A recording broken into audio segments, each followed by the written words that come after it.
for them. Jimi Hendrix toured with them and said, if the group ever breaks up, I want you to join me.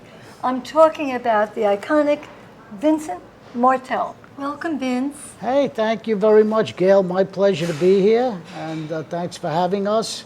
And it's good coming over to Queens because it's one of the boroughs. I'm from the Bronx. That's right, that's right. I love New York, and we love New York. And thanks. Vince, we are going to cover so much today. Okay. But, of course, I have to mention that Guitar Magazine stated that your riff from Keeps Me Hanging On was ranked number 4 heaviest riff of all time. Yes, Amazing. thank you. Yes, thank you. That was a beautiful thing to be told and to be part of. It's an East Indian raga type of a riff, and Ravi Shankar was happening at the time, big time, and a lot of groups are doing it. The Vagrants incorporated some of that in there when they started, and they're from the Queens area. I'm a good friend with Peter from the Vagrants, the lead singer, and Leslie West, the guitarist, comes from that band from Mountain. All Queens guys. And we used to rehearse out at the Action House, my old manager's club out in Island Park, Long Island. So that's what was happening. It was a lot of East Indian stuff was going around, and I happened to put that in the beginning of Keep Me Hanging On, and everybody loved it and went to... Well, we're going to listen to, in a moment, we're going to listen to a little bit of that. But I also have to mention that I'm aware of it, and I hope others are aware of that. You're a great humanitarian. You help veterans.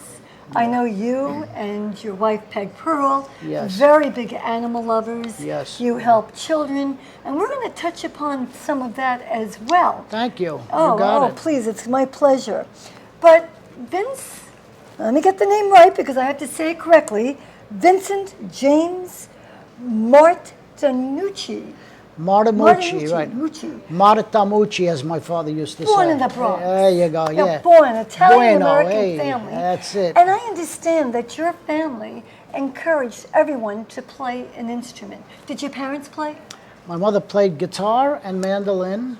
My father played guitar and violin. My sister grew up playing classical piano, and she's a great classical pianist, and she did some teaching with that. And everybody, my grandfather played mandolin and guitar, and everybody just about in my family played music, and I grew up thinking everybody, all the kids played. Because that's what you were familiar and with. as I got older, I realized I was the unusual, our family, that we all played music. Most other people didn't all play music. It was, and my mother was wonderful. I have a wonderful, wonderful mother. She encouraged me. She got me started playing the guitar. On the ukulele, actually, I started. And really? it was just, I had a great childhood. I can't say anything. Who was your hero growing up, if you could say that? Guitar-wise? No, I'm talking about person, any person. Was it somebody that you'd heard about? When you're growing up, who was your hero? Well, I don't know if I really had specific, any one particular. I liked a lot of things. I liked a lot of the cowboy movies that were out. So did I. Gene Autry and Roy Rogers. Oh yeah. And Gene Autry had a nice horse there. Roy Rogers. Buttermilk. Buttermilk, is that what? Oh, okay. I remember Trigger. Trigger and Buttermilk. And Long Ranger with the silver, you know. Silver, so yeah, I grew up with all. Lash LaRue was on, and that's right. Hopalong Cassidy, and I grew up, you know, on Saturdays watching that, and of course cartoons. That's when you only had 2, 4, 5, 7, 9, 11, and 13. In fact, my aunt had the first TV on our block that we got. It was a 7-inch screen, and all the kids used to come up to watch Howdy Doody and you know, all these. Did you have the screen where you had to open it up to see? Yeah, we had a Dumont TV that you opened in a beautiful cabinet. Exactly, it was about this big, and we would all sit around. Right. And watch on Saturday night, Jackie Gleason, you know, and all that stuff. We have a lot in common. You realize that? I think a lot of people did that. I think so. It was a beautiful thing. Well, I teased our audience, so I'm going to have to do that riff. Okay. And then we're going to continue our conversation because we have much to cover. Thank you, Gail.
set me free, why don't you, babe? Get out of my life, why don't you, babe?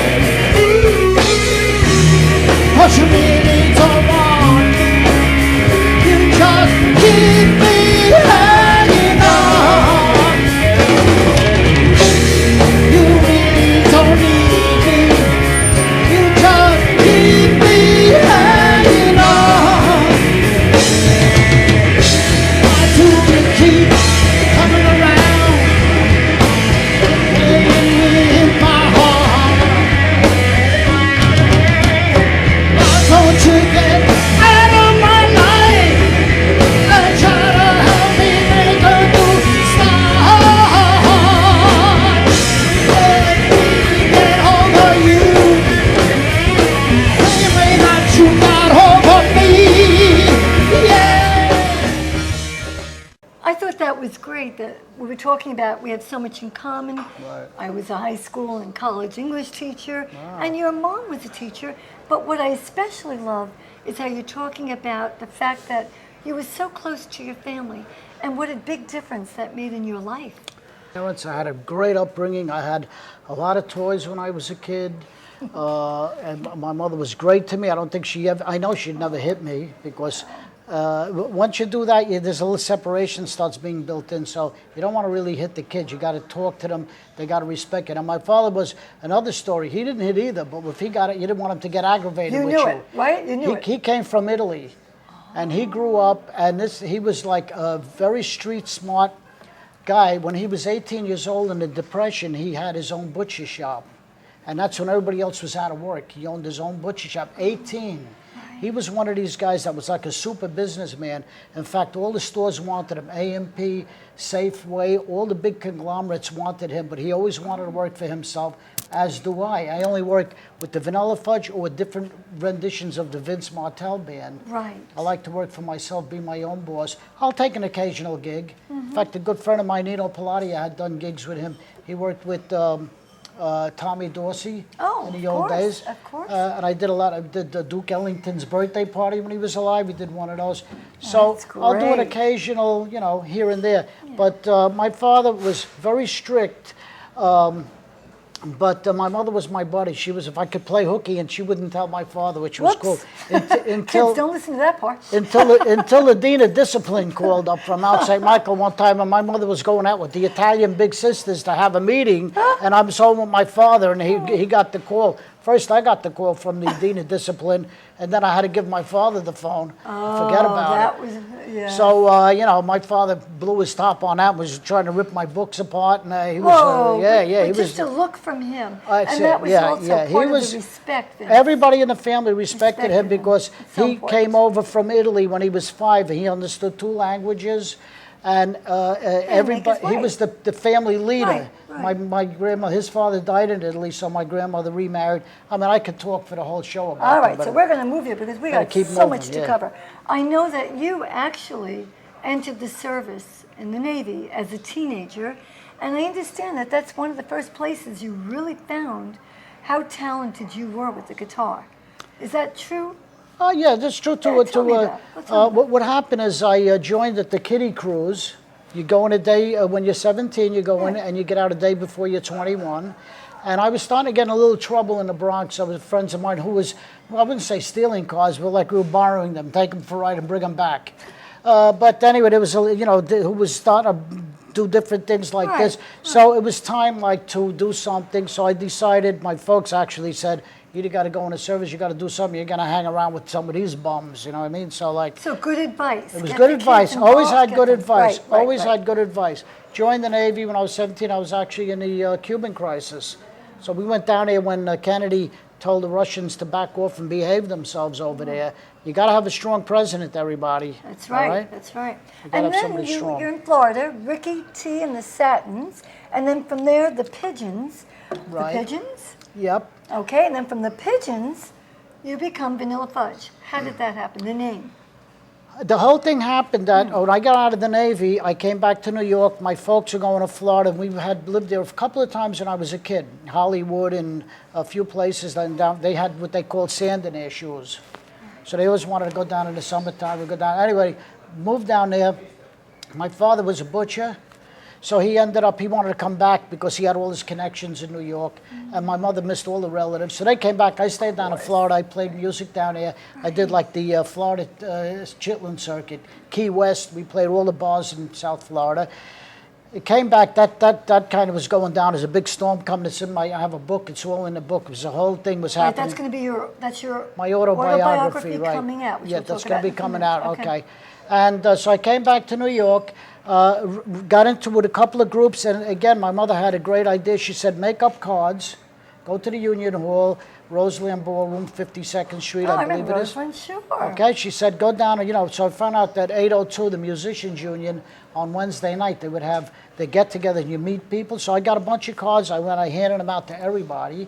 And I handed them out to this one guy upstairs by the offices, looked like a Humphrey Bogart type with the fedora and he knew of a band looking for a guitar player. And I just told him I'm just up from Florida. So next day I get a call from a fellow named Joey Brennan, who was the drummer from, it was called Rick Martin and the Showmen, was their band, and it was Joey Brennan, Mark Stein, and Timmy Bogert, who later became Vanilla Fudge. I got a call from Joey. We went over, we jammed. I was tight with my stuff. They were already a band. They were tight. They wanted to dump their guitar player, and so I fell in, worked it beautifully. Wow. And then we met this guy named Jeff Barry, and he gave us the name The Pigeons. And he's a big mogul in the music business. Charlie and INS Fox, they were involved like with Motown. So they gave us the name The Pigeons. And I don't know if we liked the name that much, but this guy was a biggie in the business, so you don't want to say no. Okay, became The Pigeons. I mean, and from there, we became the Vanilla Fudge about 8 months after that. Unbelievable. Yeah. All right. We played the Choo Choo Club in Jersey and Lodi, Garfield, where the Rascals played, and the Vagrants, and a lot of bands. So it was just a beautiful thing. All right, now I asked you before about your heroes. I'd like to know a little bit about some of your musical heroes.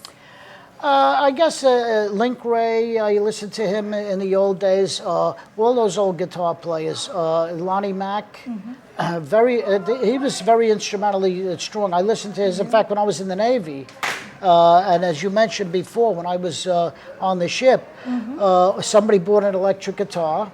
And the guy really didn't play it all that good. I guess he just liked the guitars, but I could play. I had some lessons, and I took lessons from one of the guys, was Mel Bay, on the Grand Concourse in the Bronx. Took a couple lessons from him. And George Marone, great guitarist, like a little mob type of a guy, but I liked it. He had a cool 51 Ford. We talked about the fact that you have some music heroes from the past. Right. But I also would like to mention that recently you were on Jimmy Kimmel, but I have to go, Jimmy Fallon, but I have to go back and I have to talk about Ed Sullivan and David Frost. Okay, cool. How surreal was that for you appearing on those shows? It was kind of surreal. It was very interesting. We got the call. We had a great management of people in Long Island that took care of us. Phil Basile, I like to thank him and his family for doing just such a beautiful job behind the scenes that a lot of people don't know. It's the people behind the scenes that make you get noticed. And thank you for acknowledging that, because it's the truth. It is the truth in the business. A lot of people don't know, a lot of groups. There's a lot of unsaid things for people that do a lot behind the scenes that don't get any credit, and they should. Right. Because they're the ones that are pushing you, and you have to have that. You have to have promotional people.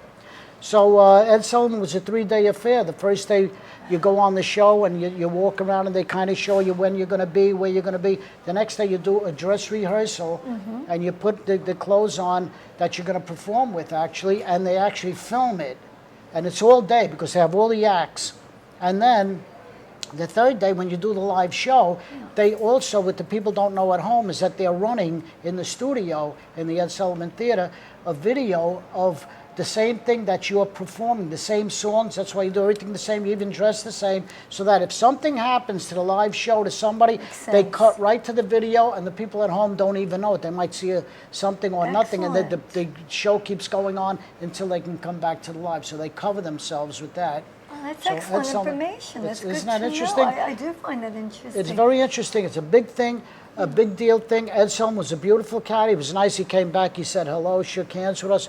Beautiful cat.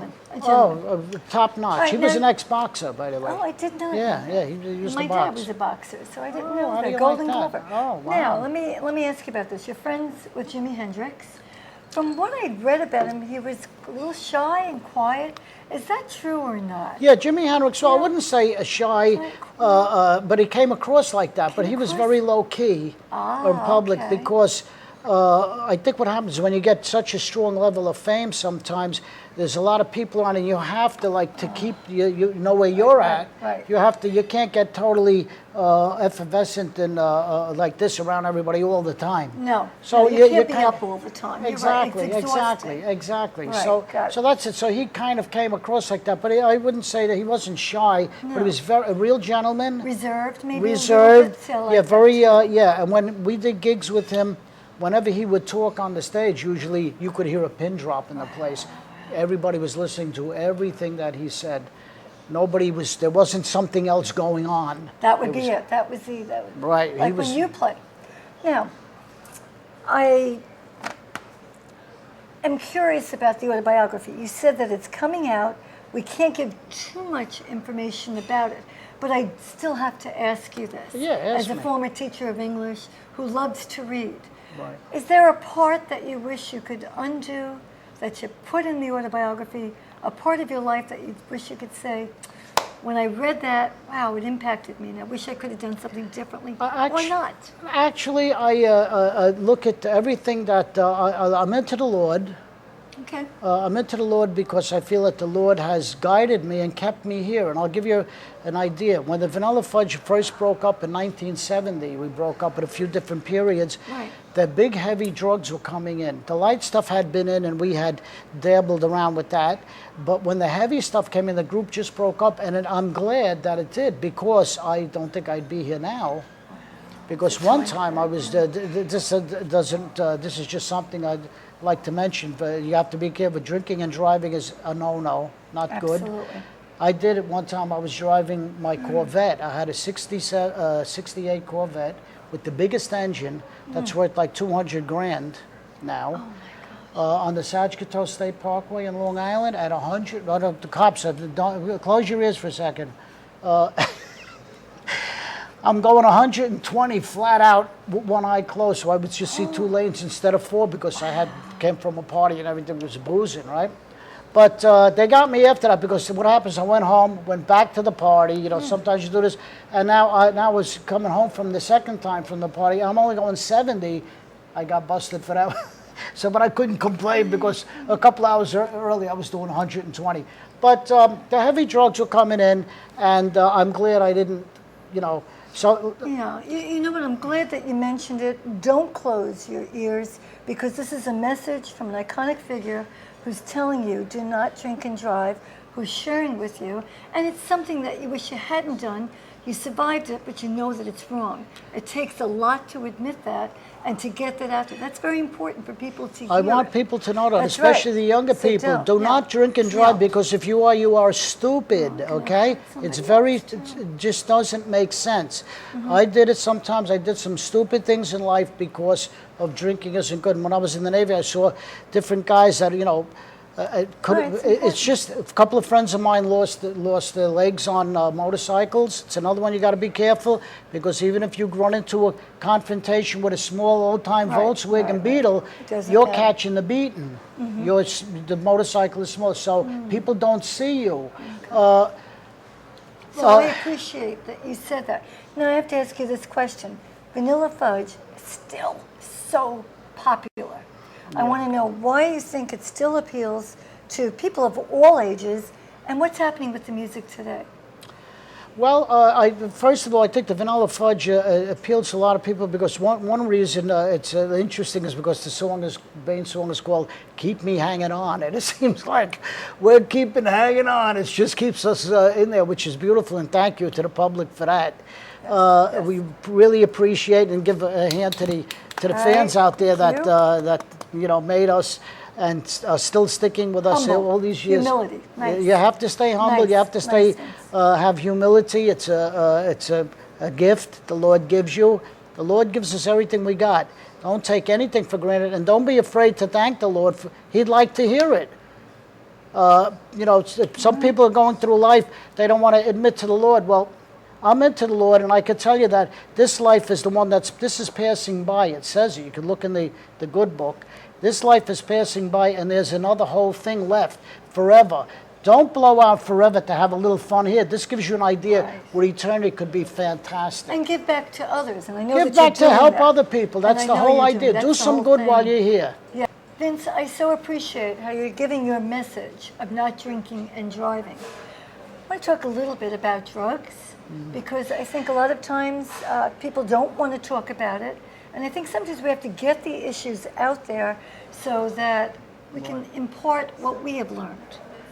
Let me say that drugs, no good.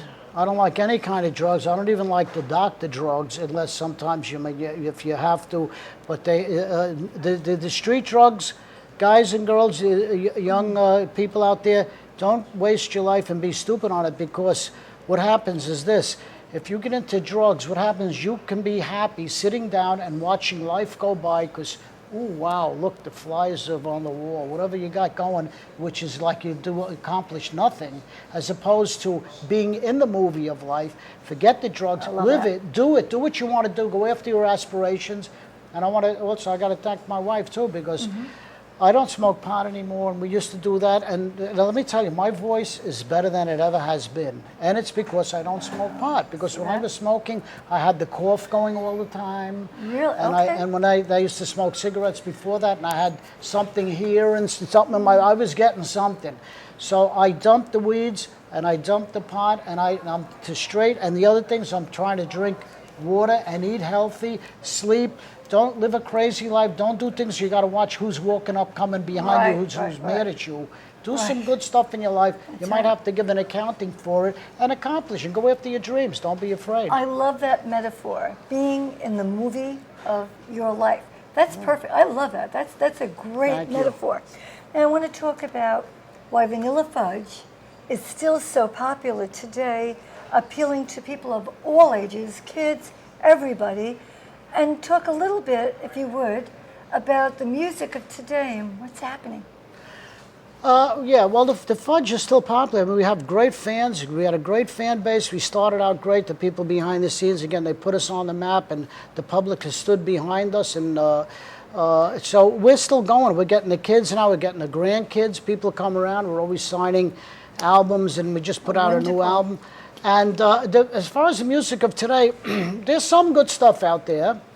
I'm not into some of it, because I'm not into the gangster rap, because first of all, it's not a positive message to hear about banging people over the head and stuff. I grew up, we used to do that, get into that kind of stuff too, but it's really not advancing the cause of humanity to go do that. So do something nice. Don't be belittling the women and have them out looking like that they, you don't care about them, because that's not right.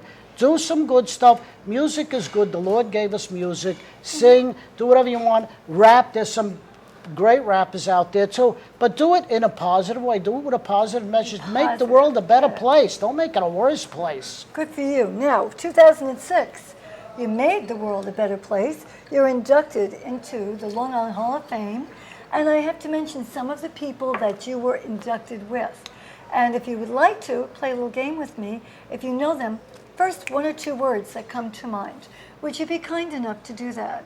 Okay, we'll give it a shot. I don't know how good I can do with the test stuff, but let's go. Smile and I'll move to the next one, Vince. How's that? Joan Jett. Oh, she was cool.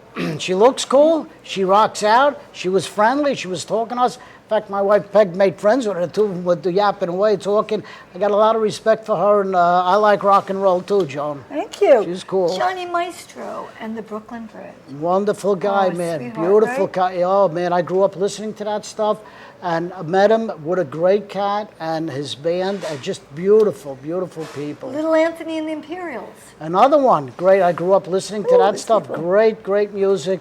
The 50s stuff, I grew up with that stuff. Even though I played the 60s rock, I go back to my childhood memories when everybody was working on the hot rods on Eli Avenue in the Bronx with the steel pack mufflers and that stuff coming over the radio. I love it. Billy Joel. Billy Joel was in the Hassles. We did a gig with them at a place called My House, out in Roslyn, Long Island, when he was with the Hassles, and he was a nice cat then. Okay. And I met him at the Long Island Music Hall of Fame again. We said hello, and you know, what can I say? The Lord has blessed him a lot, so he's got to do the right thing too. I hope he is. I think he is. I'm not following his thing that much, but it's a great, you know. I'm going to mention a few more. We have Kiss, Harry Chapin, the Monkees, Perry Como, and believe it or not, you said the name before, George Gershwin. George Gershwin. Let me tell you, I like Gershwin so much. Well, my sister was a great classical pianist, that one of the songs that I do myself with my band, I do a version of White Shade of Pale, and I incorporate. I love that. And I incorporate George Gershwin's one of his songs in the beginning of it. So cool. Kiss, we met Peter Criss from Kiss. Nice cat. Down to earth, straight ahead cat. I know Ace Frehley too. He's from the Bronx. And who are some of the other people on there? Well, we had Perry Como, the Monkees, Harry Chapin. Yeah, the Monkees. I run into them every once in a while, an autograph signing thing like that. That is so cool. I mean, you have to admit that. Is it surreal for you? Do you sometimes say, how did this happen? Yeah. As a matter of fact, when we did the Jimmy Fallon show, we had Brock Lesnar, the Ultimate Fighting Championship, was on that same show, and real big dude. And our road manager, John Orbell, is another big guy, 6'4", 6'3". And I said to John, I didn't want to go up to Brock and say, I'd like to take a picture with you or get your autograph. I didn't, because you know, it's the same. Everybody's the same. Everybody looks like, oh, they're famous and it's like a big deal, and you get a little apprehensive. So I said to John, ask him if it's cool to take a picture. Oh, John asked him. The guy was real cool. We took a picture. Well, of course, look who you are. See, I love that modesty. He loves the fudge. Don't you lose that modesty, because that's such a beautiful, endearing quality, you know. Oh. I love this quote for you. A more soulful shredder may not exist in all of classical music. Who said that? Ray Manzarek from The Doors, before he passed away, he had said that. What a beautiful cat he was, too. I'm good friends with Robbie Krieger, the guitar player from The Doors. Oh, okay. And we were managed. Oh yeah, we were managed with their manager for a while. We did a tour. We did 10 gigs in the States, 10 up in Canada. It was us, The Doors, Steppenwolf, Yardbirds. We ended up at Trump's Taj Mahal in Atlantic City. They treated us like kings. In our rooms, they had a dish of all chocolates with welcome Vince Martell to Trump's Taj Mahal, and all the guys had flowers, candy. I tell you, they treated us, and they paid us exquisite money too. Oh, I love it. We're going to come back with the beautiful Peg Pearl. That's great. I'm thrilled to be joined with the beautiful Peg Pearl, your wife. You mentioned her previously, and I can't wait later. I'm going to hear you sing one of my favorite songs. I'm very excited about that. I know that you appeared before the UN at age 7.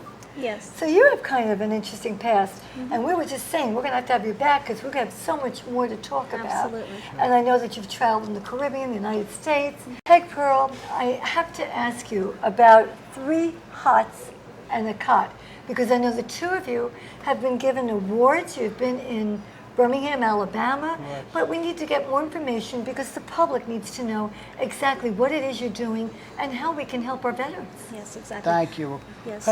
Well, I'll just mention the guy's name is J.D. Simpson, and he runs 3 Hots in a Cot Veterans Organization. I'll let Peg tell you about it. We went down there. Yes, they actually house homeless veterans. He was out with his family one day and he saw these, what he thought were bums, and he actually approached them and talked to them, and he found out that they were actually veterans.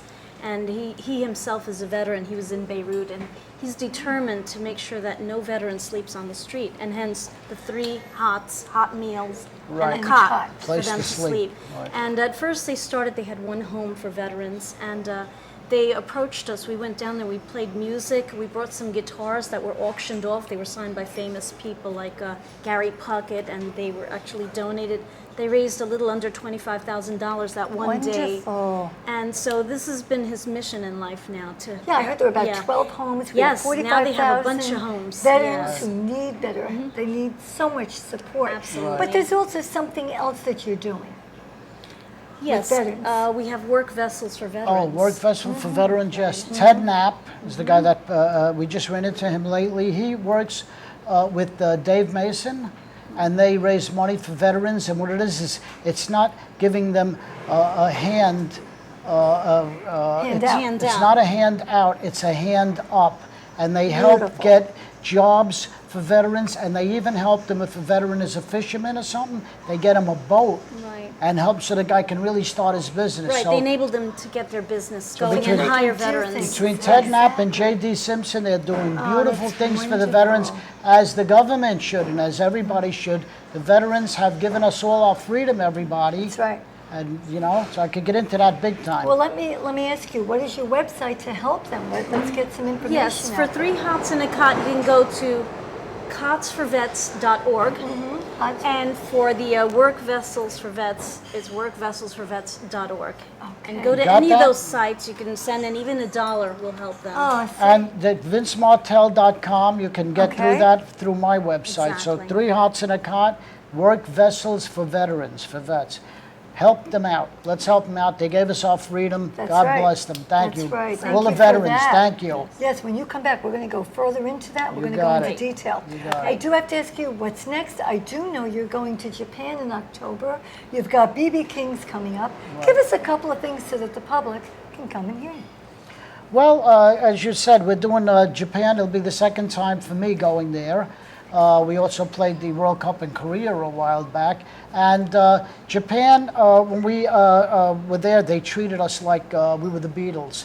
In fact, I came out of the hotel the last day before we were going back, and a bunch of Japanese people were waiting. I said, well, what are these people waiting for? And I got to about the middle of the street. Next thing, they all come running towards me.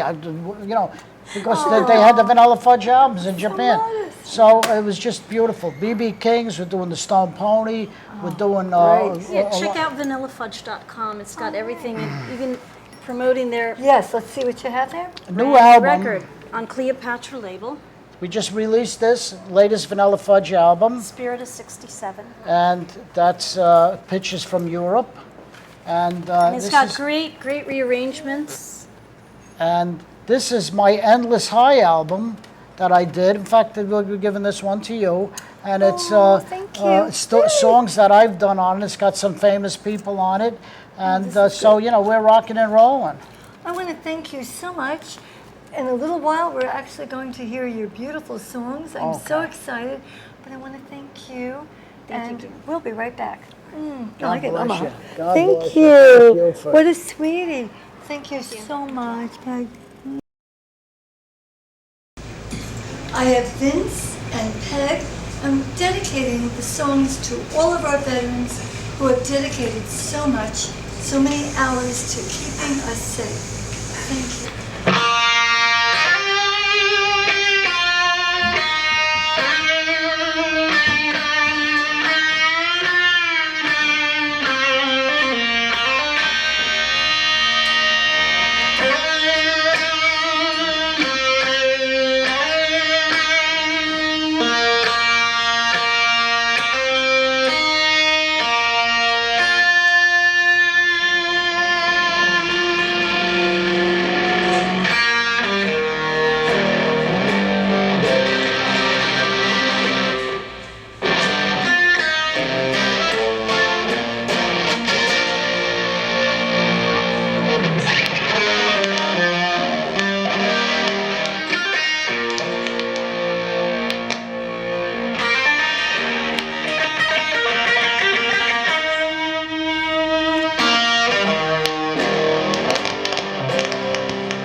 my sins away.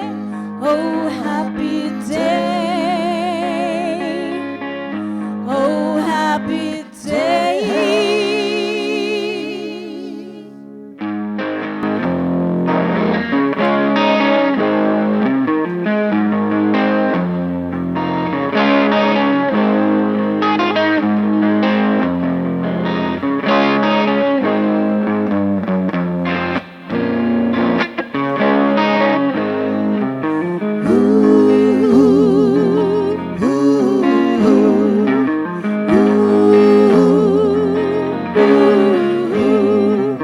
People get ready.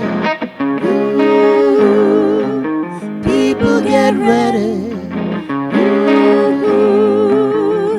People get ready, 'cause the train are coming, picking up passengers from Coast to coast.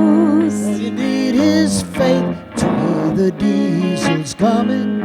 You don't need no ticket, you just Get on board.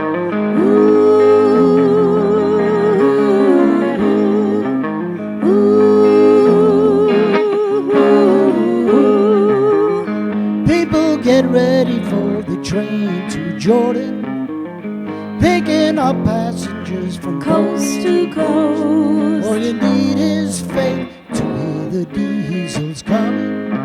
Don't need no baggage, you just Thank the Lord.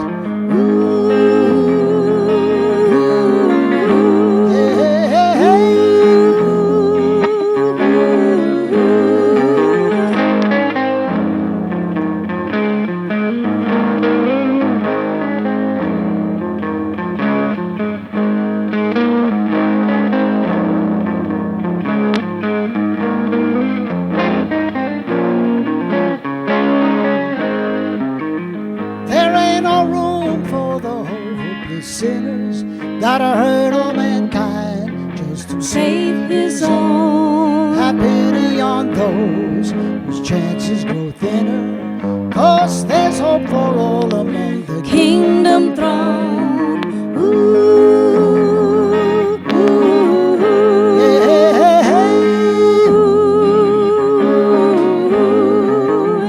There ain't no room for the hopeless sinners.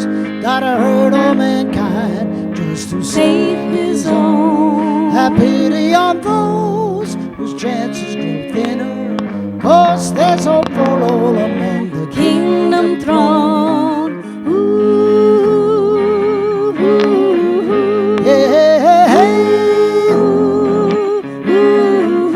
That's what I say. Don't need no ticket.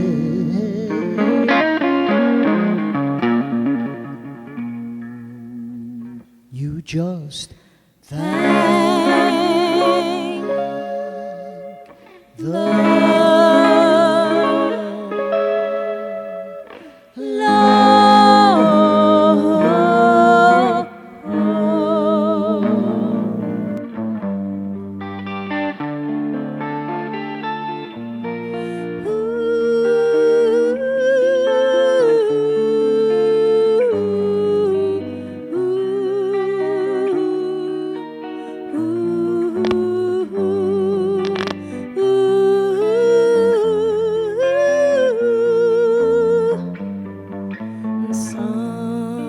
Somewhere over the rainbow, way up high, there's a land that I heard of once in a lullaby. Somewhere over the rainbow, skies are blue, and the dreams that we dare to dream really do come true. Someday I'll wish upon a star and wake up where the clouds are far behind me. Let troubles melt like lemon drops away above the chimney tops.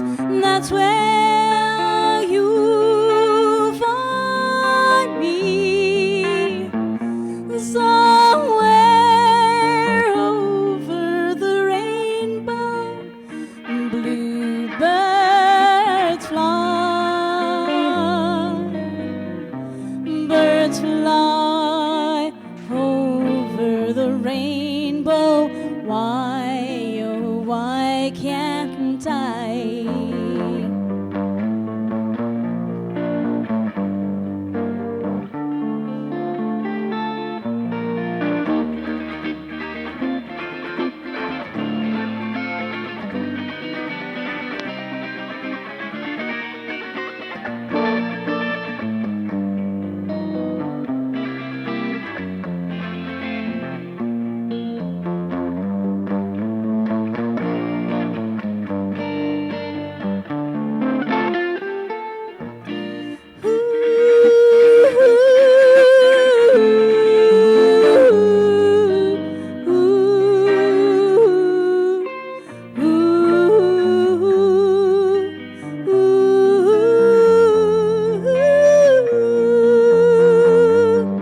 Someday I'll wish upon a star and wake up where the clouds are far behind me. Let troubles melt like lemon drops away above the chimney tops. That's where you find me. So